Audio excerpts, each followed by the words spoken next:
Saudara-saudari dan anak-anak yang terkasih dalam Kristus, dari Novisiat SVD Kewuruteng Manggarai Flores NTT, saya Pastor Freddy Jahadin SVD menyampaikan ucapan selamat jumpa lagi lewat siraman rohani. Hari ini Rabu 14 April 2021, Injil hari ini diambil dari Yohanes bab 3 ayat 16 sampai 21. Kita diingatkan supaya menjadi terang bagi sesama. Marilah kita berdoa memohon penerangan Roh Kudus. Dalam nama Bapa dan Putra dan Roh Kudus. Amin.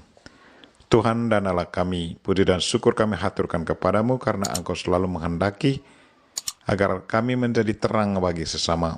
Kami mohon semoga Engkau selalu memberi kekuatan dan kesabaran kepada kami agar kami sanggup menjalankan tugas kami sebagai pembawa terang bagi sesama. Tuhan, utuslah Roh Kudus-Mu, terangilah pikiran dan hati kami, agar sabda-Mu yang akan kami dengar dapat kami pahami dengan baik, dan isi pesan-Mu dapat kami hayati dan amalkan dalam hidup harian kami. Doa ini kami sampaikan dengan perantaran Kristus Tuhan kami. Amin. Tuhan serta-Mu dan serta-Mu juga. Inilah Injil Yesus Kristus menurut Yohanes, bab 3 ayat 16 sampai 21. Dimuliakanlah Tuhan. Dalam percakapannya dengan Nikodemus, Yesus berkata, "Begitu besar kasih Allah akan dunia ini, sehingga Ia telah mengaruniakan anaknya yang tunggal, supaya setiap orang yang percaya kepadanya tidak binasa, melainkan boleh hidup yang kekal. Sebab Allah mengutus anaknya ke dalam dunia bukan untuk menghakimi dunia, melainkan untuk menyelamatkannya. Barang siapa percaya kepadanya, ia tidak akan dihukum. Tetapi barang siapa tidak percaya, ia telah berada di bawah hukuman. Sebab ia tidak percaya dalam nama anak tunggal Allah. Dan inilah hukum itu, terang telah datang ke dalam dunia, tetapi manusia lebih menyukai kegelapan daripada terang. Sebab perbuatan-perbuatan mereka jahat. Sebab barang siapa berbuat jahat membenci terang dan tidak datang kepada terang itu, supaya perbuatan-perbuatannya yang jahat itu tidak tampak. Tetapi barang siapa melakukan yang benar, ia datang kepada terang, supaya menjadi nyata bahwa perbuatan-perbuatannya dilakukan dalam Allah." Demikianlah Injil Tuhan. Terpujilah Kristus. Saudara-saudari dan anak-anak yang terkasih dalam Kristus, tema renungan kita hari ini ialah jadilah terang bagi sesama. Kristus adalah terang.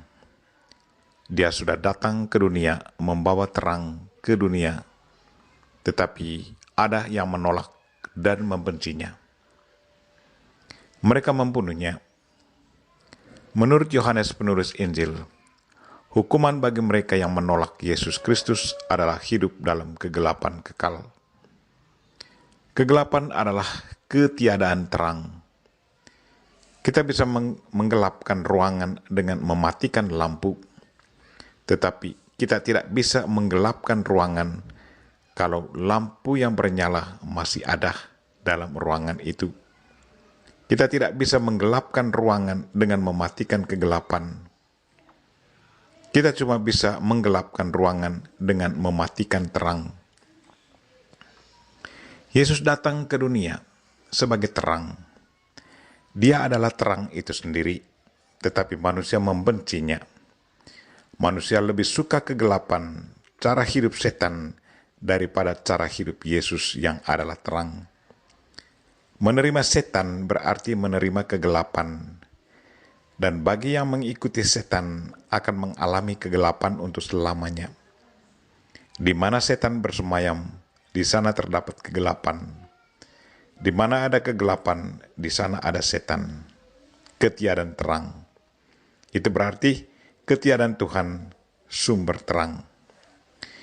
Saudara-saudari dan anak-anak yang terkasih dalam Kristus, Tuhan selalu berbelas kasihan kepada manusia.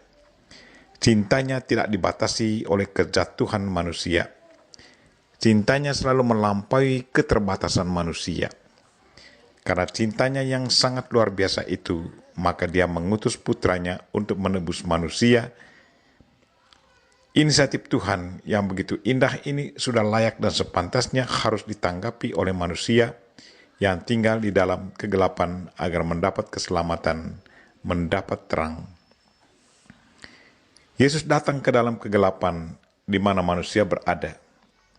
Dia datang membawa terang kepada manusia.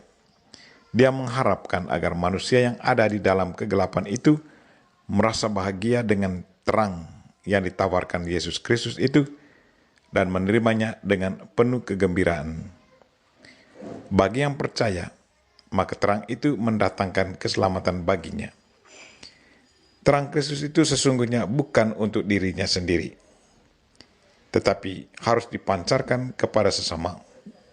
Karena itu selalu diharapkan bahwa setiap umat beriman merasa bertanggung jawab untuk meneruskan terang itu kepada sesama. Dan bagi mereka yang menerima terang, mereka punya tanggung jawab untuk meneruskan terang itu kepada sesama. Itulah tugas dari setiap orang Kristen yang sudah dipermandikan, yaitu membawa terang kepada sesama. Membawa terang bagi sesama sesungguhnya bukan hanya ngomong tentang Kristus, tetapi juga membantu sesama yang lagi kalut, galau, bingung, sakit, tak berdaya, berkeinginan untuk berubah, dan kekurangan informasi. Saudara-saudariku dan anak-anak yang terkasih dalam Kristus, menjadi terang bagi sesama sesungguhnya tidaklah mudah. Para rasul yang sudah menyaksikan kehidupan Yesus Kristus bekerja keras agar banyak orang diselamatkan. Tetapi mereka ditangkap dan dipenjarakan, malah ada yang dibunuh dan disalibkan. Dari zaman ke zaman, para pengikut Kristus berusaha untuk menghantar orang kepada Yesus agar boleh beroleh terang dan keselamatan. Tetapi sampai saat ini masih banyak manusia yang lebih senang hidup dalam kegelapan daripada terang. Itulah tantangan hidup kita.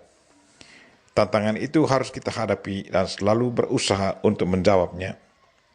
Terang selalu menyertai kita, dan berkat terang itu pasti kita selalu mendapat inspirasi untuk menjawabi tantangan hidup kita. Marilah saudara-saudari dan anak-anak yang terkasih, ikutilah contoh hidup Tuhan kita Yesus Kristus. Dia tidak pernah putus asa menghadapi tantangan hidup. Bagi yang menolak dan membunuhnya, dia beri pengampunan. Itulah perwujudan terang dan kasih yang sangat luar biasa. Semoga kita pun bisa mewujudkan yang sama, jadi terang bagi sesama. Kita berdoa, semoga Tuhan selalu memberi kekuatan dan kesabaran bagi kita, agar kita sanggup menjalankan tugas kita sebagai pewarta terang bagi sesama. Kita memohon Bunda Maria untuk mendoakan kita. Amin.